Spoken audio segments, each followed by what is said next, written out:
전세 시장이 굉장히 주춤하고 있죠. 전세 시장에 가장 영향을 많이 미치는 것, 유동성이라고 말씀드렸죠. 그래서 전세가 폭등의 원인 하면은 저금리, 그리고 전세자금 대출, 요 두 가지가 굉장히 크다고 그랬어요. 그런데 최근에 어때요? 전세가 상승세, 임대차 3법 때문에 오른다라고 굉장히 많이 부추겼죠. 언제부터? 임대차 3법 통과한 이후부터. 그러면서 언론의 영향을 받은 건 언제부터였어요? 물론 임대차 3법 통과 전에 전세가는 코로나로 인해서 3월, 5월 두 차례에 걸쳐서 0.75%포인트의 금리를 낮췄기 때문에 5월부터 전세가가 폭등하기 시작했다. 그런데 이걸 가지고 뭐라고 그래요? 6월에는 6.17 대책 때문에 전세가가 폭등하고 있다. 7월에는 7.10 대책 때문에 전세가가 폭등하고 있다. 그리고 8월에는 임대차 3법 때문에 전세가가 폭등하고 있다. 그러면서 이때부터 임대차 3법으로 통일을 하죠. 왜? 6.17, 7.10은 명분이 약하거든. 그러니까 언론 영향을 받아서 더 치고 올라간 건 10월부터였죠. 그러면서 그 이야기를 아직까지도 하고 있는데 상승세가 금리가 계속 올라가고 있었죠. 주춤할 수밖에 없죠. 그리고 이번 8월에 전세자금 대출 중단하는 은행들 나오기 시작했죠. 그 다음에 8월 26일에는 기준금리까지 인상을 했다. 그러니까 전세가가 주춤하게 생기니까 이제 와서 뭐라 그래요? 가을 전세 대란이라고 합니다. 자, 가을철에 특별히 전세 대란이냐, 이런 것에 대해서 확인을 해봐야 되겠죠. 매번 가을 전세 대란, 전국 수도권 서울 9에서 11월 입주 물량 추이, 17년, 18년보다는 좀 적어도 19년보다는 많죠. 수도권만 따져서 봤을 때는 20년보다도 많죠. 그런데 또 서울 고작 6,300가구, 뭐 언제 많이 들어왔어요. 그리고 입주 아파트는 플러스 요인이죠. 입주 아파트가 적다고 해서 전세가가 오르는 요인이 되면 안 돼요. 왜? 전세 수요 공급은 그대로죠. 전세 매물 그대로고 전세 수요 그대로죠. 만약에 누가 하나 집을 샀다, 전세 공급이 하나 줄었는데요, 수요도 하나 줄잖아요. 수요 공급은 그대로인데 입주가 된다는 건 아무리 적은 양이더라도 공급이 플러스가 되는 거죠. 그런데 이것 때문에 전세가가 오른다, 공급이 적기 때문에, 요거는 100% 거짓일 수밖에 없는 거고. 그런데 뭐라 그래요? 전월세 상한제 계약갱신 청구권제 시행에 따라 전세 물량이 전반적으로 줄어드는 데다 임대차법 부작용 계속 이야기하고 있죠. 지금까지도 수요 같이 줄었잖아요. 전세 매물 자체가 귀해졌습니다. 전세 수요 자체도 귀해진 거 아니에요?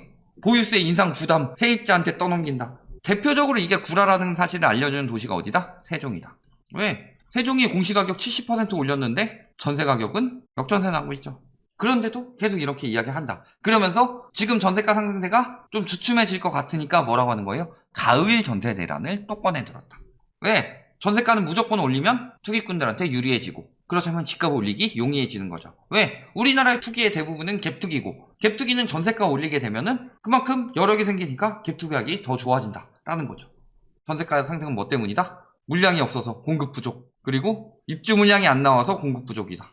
전세 가격은 원래 올라간다. 임대차 3법으로 왜곡되었다. 2중 3중 가격에 여기까지 올리고 싶은데 임대차 3법 때문에 3중이 된 거죠. 다 이 가격으로 통일돼야 되는데. 그러면서 임대차 3법 좀 폐지해주세요. 왜? 임대차 3법 때문에 전세 마음껏 못 올리니까. 하다못해 올리려고 하면은 실거주라도 한다고 위협을 해야 되고, 나가면 진짜 실거주라도 해야 되니까. 안 그러면 벌금 내야 되는데, 걸리면.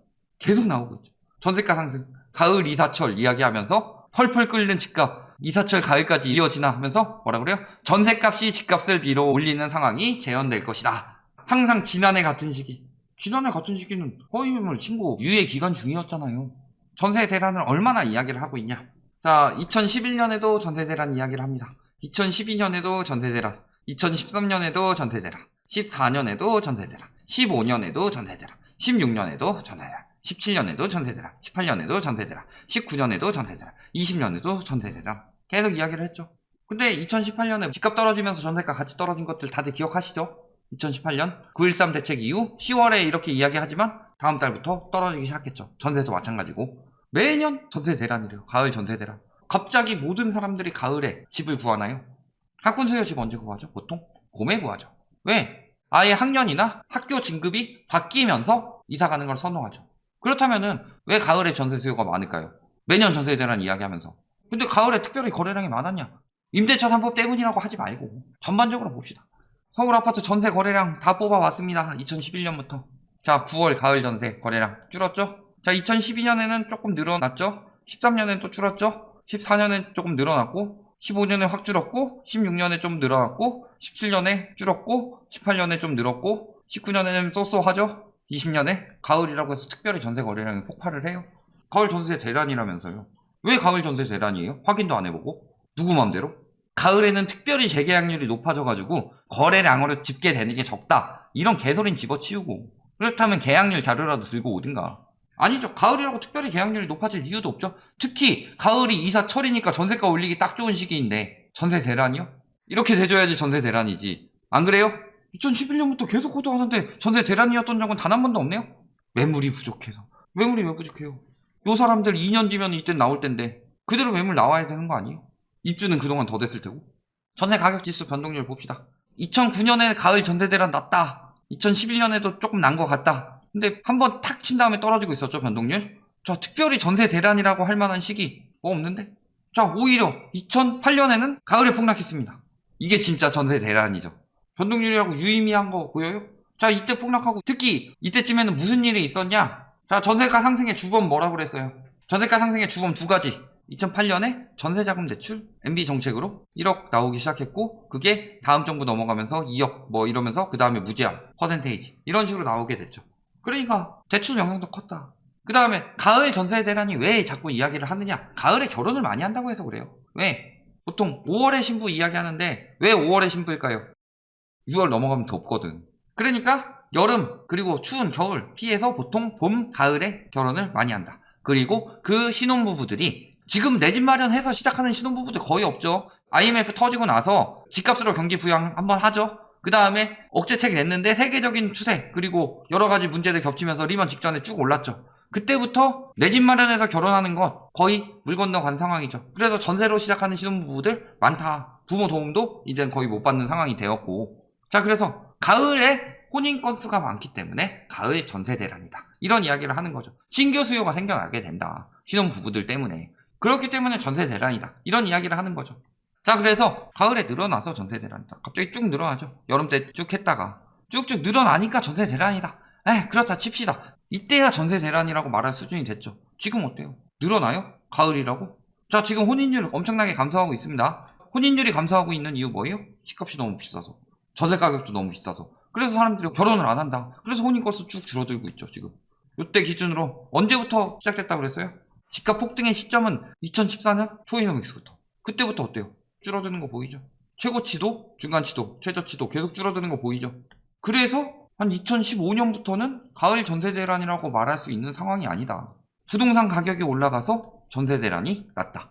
플러스 최근에는 코로나 때문에 결혼식 하기도 쉽지가 않죠. 그래서 가을에 꼭 결혼해야지 이게 아니라 좀 종식되고 결혼식을 열 수 있으면 해야지 이런 식으로 바뀌고 있죠. 근데 지금 가을 어때요? 델타 변이 계속 늘어나고 있다고 하는데 결혼식장 열기 되게 좋은 상황이에요? 가을 전세 대란이 날 상황이에요? 말도 안 된다. 왜 가을 전세 대란 이야기를 하냐? 첫 번째, 가을에 거래량이 늘었다. 아니죠. 가을에 상승률이 더 늘었다. 아니죠. 그냥 가을 전세 대란이라고 하는 거예요. 그나마 말이 됐던 게 여름 때 더워서 결혼 못하고 좀 선선해지는 가을 혹은 여름 시작 전에 좀 선선한 봄 이럴 때 결혼을 많이 하는데 결혼 시즌이기 때문에 신혼부부 수요들이 늘어난다. 그마저도 말이 물 건너간 상황인데 왜 가을 전세 대란이냐? 그리고 가을 전세 대란에다 뭐까지 겹친다고 그랬어요? 임대차 3법에다가 규제 때문에 오른다. 그 말씀 하시는 분들 여기 현상금 걸었습니다. 대단하신 분이죠? 현상금 1000만 원 거셨습니다. 구봉기 소장님 뭐라 그래요? 저금리 때문에 임대인이 전세를 안 주고 월세로 바꿔서 전세가 소멸. 현장을 모르고 하는 소리다. 저희랑 똑같은 얘기 하고 계신 거예요. 전세 보증금에 돈 조금 보태서 갭투기가 대다수인데 무슨 전세 보증금을 돌려주냐? 저번에 정부 발표에서 갭투기가 50%가 넘었다 이야기하니까 민간에서는 50% 안 되는데 요거 일단 전세로 사고서 나중에 돈 모아서 이 전세가 갚아주고 내 집 마련하는 사람들이 샀다. 그런 거 공공통계에서는 계산 안 한다. 이런 이야기 했죠. 그 비중이 민간하고 얼마나 차이가 났어요? 5배 이상 차이 났죠. 그 말이 맞다면 40% 이상은 전세금 돌려줄 돈이 없는 계약이란 소리죠. 그런데 무슨 월세로 갈아탄다는 얘기를 해요. 말이라도 맞춰가지고 하든가. 여기 와서 말 바꾸고 저기 와서 말 바꾸고 그거를 시나리오라고 짜고 있는데 포털 사이트랑 협력해가지고 지들 유리한 것만 메인으로 이렇게 띄워가지고 하고 있으니까. 핵심은 뭐다? 임대차 3법이 너무 약해서 고통받는다. 3중 가격이 형성이 됐는데 임대차 3법이 없으면 이 가격에 형성이 됐을 것이고 임대차 3법이 강했으면 이 가격에 형성이 됐을 것이다. 이 말이죠. 기득권의 백래시다. 이게 팩트죠. 이런 거는 올려주지 않습니다. 자, 임대차 3법 때문에 오른 이유 4년치 미리 올린대요. 4년치 미리 올리는 게 4년 뒤에 오를지 떨어질지 어떻게 알아요? 그리고 거절 요건 뭐 실거주 이런 거 없애버리면은 잡힌다. 하다못해 딴 거 다 둘째치고 임대차 3법 말고 전세자금 대출 퍼센테이지 줄이고 서민들까지 피해 본다고 하면은 서민들이 한 5억 정도까지는 피해 안 볼 것 같으니까 5억까지는 전세 두고 그대로 그보다 고가인 것들부터 차츰 줄여가면 되잖아요. 공시가격에 맞춰서 전세가 상한제도 만들고. 법이 부족해서 그런 거지 법이 강해서 전세가가 오르는 게 아니죠. 언론 신고가 경신 보도가 집값을 올린다. 계속 보도하니까 실거래가 최고 가격과 언론 보도 추이 하면서 그래프로 통계로 계산을 했죠. 그래서 상관관계가 유의미하게 나왔다. 유의미하게 상관관계가 나왔다는 건 실거래가 이야기를 했지만 전세가도 다를 게 뭐가 있어요. 언론에서 전세가 떨어진다는 이야기 단 한 번이라도 하나요? 임대차 3법 때문에 오른다는 건 거짓이다. 이번에 한 번 나온 거지. 그런데도 계속 전세가 띄우는 이유 뭐 때문이다? 갭투기 때문에. 갭투기로 내 집 마련 나사고. 이 갭투기 아니에요. 이거 내 집 마련이죠. 못 사니까 니들 끼워놓으니까. 그래서 전세가 억제되면은 집값이 떨어질 수밖에 없죠. 왜? 갭투기 매물을 받으셨다는 거는 무슨 소리예요?